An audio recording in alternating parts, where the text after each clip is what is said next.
இன்னைக்கு அஇஅதிமுக ஆரம்பிச்சது புரட்சி தலைவர் எம்ஜிஆர், இன்னைக்கு தேமுதிக ஆரம்பிச்சது புரட்சி கலைஞர் கருப்பு எம்ஜிஆர், நம்ம கேப்டன் விஜயகாந்த். இந்த இரண்டு தலைவர்களுமே மக்களுக்காக உழைத்த தலைவர்கள். மக்கள் பசின்னு வந்தா உடனே சோறு போட்டு அழகு பார்த்து இந்த இரண்டு தலைவர் ஆரம்பிச்ச கட்சி தான் இன்னைக்கு கூட்டணியாக அமைச்சிருக்கோம். ஆனால் மக்களாக நீங்கள் இந்த நேரத்தில் படித்தவன் ஒரு இளைஞர் உங்க முன்னாடி வந்து நிற்கும்போது 2 முறை நீங்க ஒரு எம்பிக்கு வாக்கு ஜெயிக்க வச்சு 10 வருஷம் அழகு பார்த்துட்டீங்க. இந்த ஒரு முறை முரசுக்கு கொடுத்து உங்கள் கேப்டன் மகனாக எனக்கு நீங்க ஜெயிக்க வச்சீங்கன்னா கண்டிப்பாக உங்களுக்கு சேவை செய்ய நான் தயாரா இருக்கிறேன். துளசி கூட வாசம் மாறினாலும் மாறும், ஆனா கவசிக்குள்ள வாசம் மாற மாட்டான். சொன்னதுதான் நிச்சயம் உங்களுக்காக உழைக்க சேவை செய்ய தயாரா இருக்கிறோம். அதனால மறந்துடாதீங்க.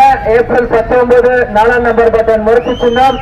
மீண்டும் சொல்றேன், ஏப்ரல் 19 4ஆம் நம்பர் பட்டன் முரசு சின்னம். மறுபடியும் சொல்றேன், ஏப்ரல் 19